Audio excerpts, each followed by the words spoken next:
Ladies and gentlemen, the President of the Republic of the Philippines, His Excellency Ferdinand R. Marcos Jr.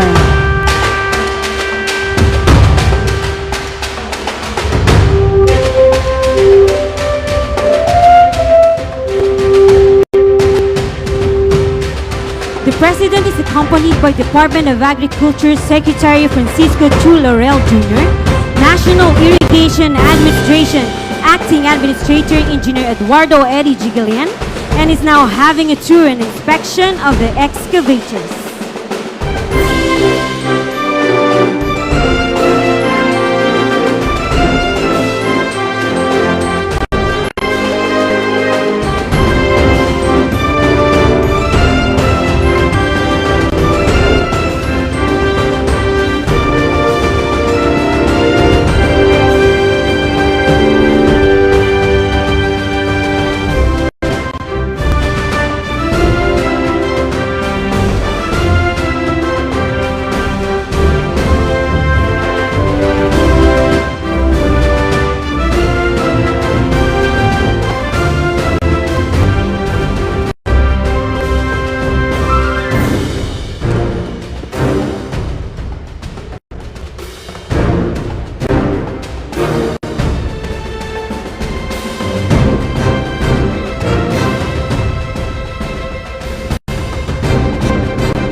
Once again, ladies and gentlemen, President Ferdinand R. Marcos Jr.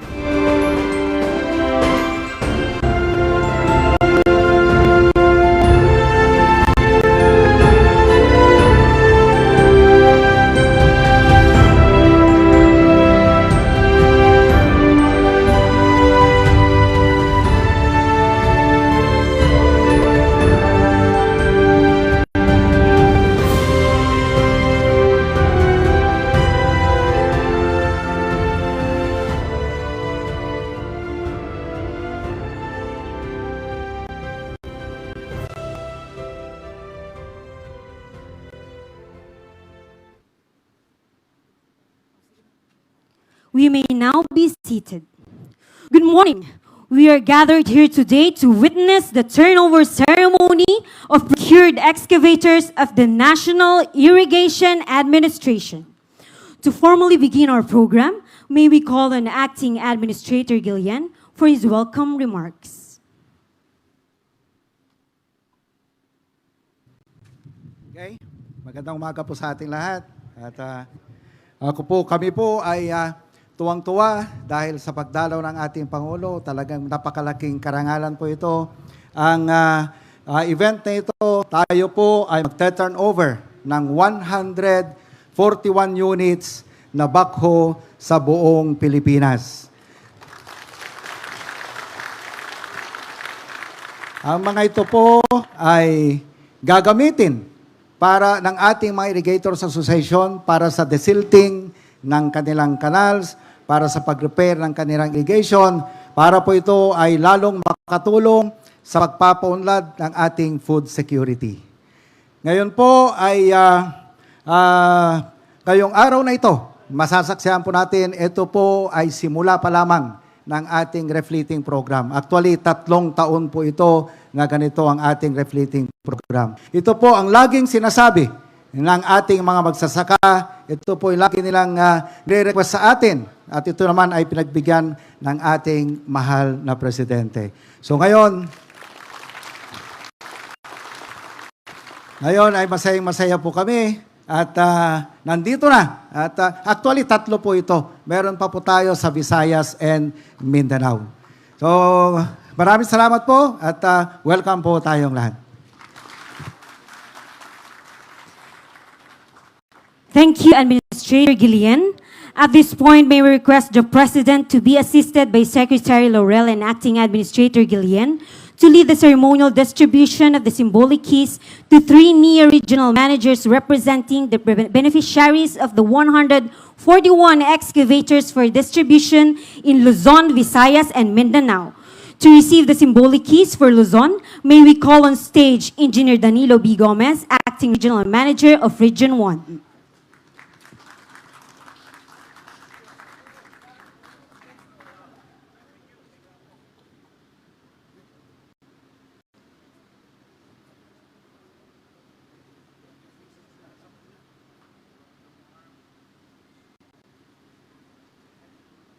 Banggitin nyo na yung mga naka-Zoom taga-Region 1 na meron kayong audience na naka-live via Zoom.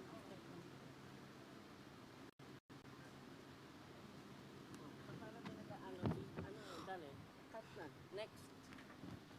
For Visayas, Engineer Jaime C. De Jesus, Regional Manager of Region 8.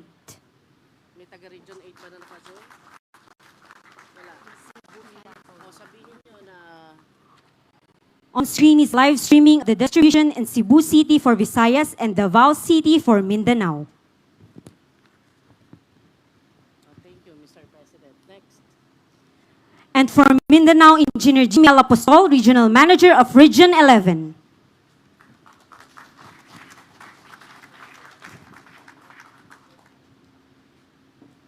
May naka-live din via Zoom. Sabi nyo.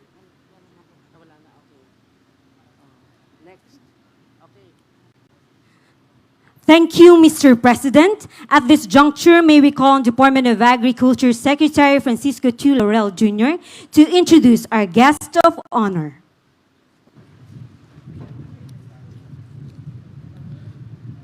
Ladies and gentlemen, the President of the Republic of the Philippines, His Excellency Ferdinand R. Marcos Jr. Thank you very much to Secretary Kiko Laurel for your introduction. Please take your seats. Our Administrator, Engineer Eddie Guillen of the NIA, Subic Bay Metropolitan Authority Chairman Jonathan Tan, my fellow workers in government, ladies and gentlemen, our private sector partners who we have always considered to be an important part of all of the plans for development for the Philippines. Ladies and gentlemen, good morning. I am very happy to be able to be here with you as we distribute and turn over the 141 excavators procured by the NIA to be distributed in Luzon, Visayas, and Mindanao. It reflects our continuing commitment to develop and utilize our land to the fullest, a commitment that we embrace and that we take very seriously. To ensure the productive, efficient use of our agricultural lands, it is imperative that we continue restoring and maintaining our irrigation systems. Alam naman po natin na pag ang pinag-uusapan ay ang pagsasaka, ay ang pinakamahalaga ay ang patubig. Susunod na dyan ang mga ayuda, susunod na yung mga processing. Ngunit kung walang produksyon, Lahat yan ay hindi natin magagamit. Lahat ng mga nating hinahanda para dalhin ang produkto sa merkado. Kaya ito na muna, inuuna natin ang production at alam natin ang pinakamahalagang bahagi na para pagandahin ang ating ani ay ang mas magandang patubig. Galing lang kami sa Lubao, sa Nueva Ecija, kung saan kami nag-inaugurate naman ng isang dam. At ganun din, para talagang maganda ang magiging ani ng ating mga farmer. Ngayon, dito naman, ito ay para sa ating mga Irrigators Association upang sila ay kaya nilang ayusin, hihiramin ng mga cooperative sa ating mga regional offices ito. At itong mga makinaryang ito ay gagamitin para pag-maintain doon sa ating mga facilities, doon sa ating mga irrigation facilities, paglinis ng siltation, at kung minsan gagawa sila ng bagong irrigation na kanal, at ulit para mas maganda ang magiging patubig. At marami kaming napuntahan na sa palagay namin, kahit na 2 plantings lang yung iba, kung talagang pagandahin natin ang patubig, baka makapag 3 plantings. Kaya yun, immediately 30% increase yan ng production. Kaya ito talaga ang inuuna namin. Napakaganda nga na simula natin. Simula pa lang po ito.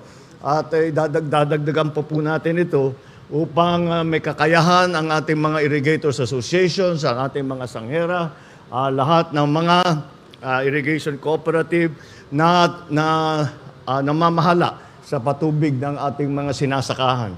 Kaya it is a very important day. It's a very important beginning. But let us remember that it is just the beginning.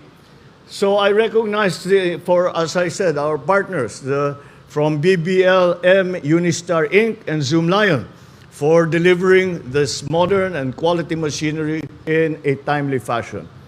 These excavators will be instrumental in maintaining the 257 national irrigation systems and 10,144 communal irrigation systems nationwide. As we receive these units today, I enjoin everyone at NIA to continue your collaboration with all the agencies of government.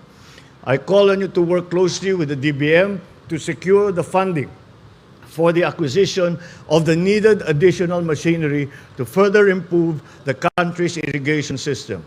Moving forward, I urge the National Irrigation Authority to maximize the full potentials of this equipment to assist our farmers so that their yields and their incomes will increase and sufficient and affordable food will continue to be readily available for our people. This has become a particularly urgent subject in the face of what is being forecast as an El Nino season, at least for the first quarter of 2024. Kaya't lahat po ng aming kayang gawin bago pa maubos ang ating mga water supply ay ginagawa na namin upang pagka tumagal pa ang El Nino ay meron tayo, nakahanda naman tayo na kahit papano meron tayong patubig, meron tayong tubig para sa mga malalaking lungsod, meron tayong patubig para sa industriya, at lalong-lalo na ang pinakamahalaga sa lahat niyan ay ang patubig para sa agrikultura. And so I call on the Department of Agriculture, the NIA, to assess the farmers' needs to accelerate construction of irrigation facilities from existing water sources. We must be prepared to address the effects of El Nino. We have included in this effort the Department of National Defense, the DNR, and the Department of Agriculture para pag-aralan lahat ng ating kayang gawin upang mapaghandaan ang mga magiging hamon pagdating nga ng tagtuyot. So we have to think even in terms of cloud seeding, rainmaking, to ensure continuous supply of water to our farmlands. So that is going to be an important part of this effort because we have the first priority when we hear that there is a drought coming, is to ensure our food supply. And to ensure our food supply, our irrigation systems must be functional.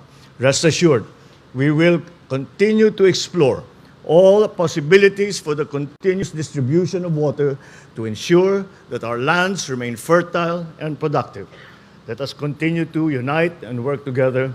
Let us develop, modernize, and improve our agriculture sector so we can achieve a food secure and prosperous future for all Filipinos. Mabuhay tayong lahat. Maraming salamat at magandang tanghali po sa inyong lahat. Merry Christmas na rin. Merry Christmas and Happy New Year. Thank you, Mr. President. At this point, may we request the President to kindly grant us a photo opportunity in 2 sets. First, may we invite on stage DA&E officials, Zoomline officials and staff. Please prepare.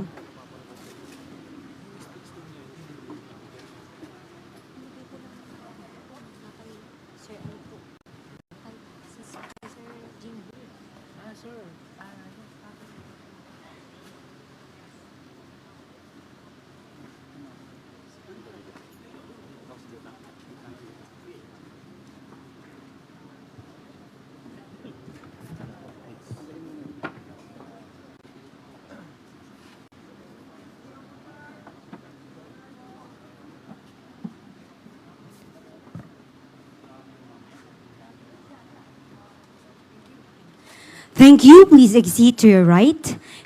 And now may we invite on stage Zoomline officials and staff.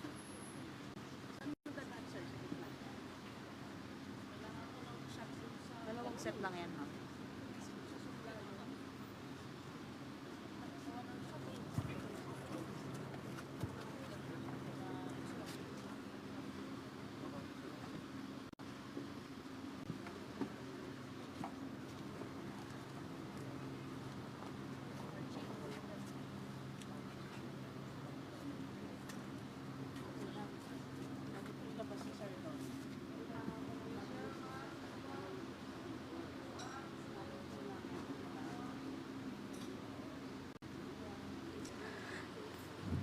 Thank you. Please exit to your right. Thank you, Mr. President, for granting us a photo opportunity. And that concludes our program. Thank you, Mr. President, for gracing the turnover ceremony of procured excavators of the National Irrigation Administration. Once again, ladies and gentlemen, His Excellency President Ferdinand R. Marcos Jr.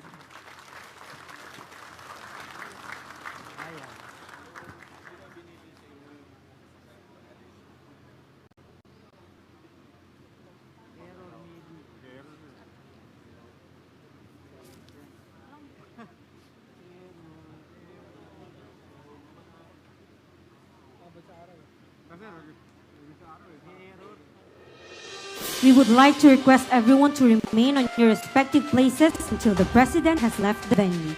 Thank you.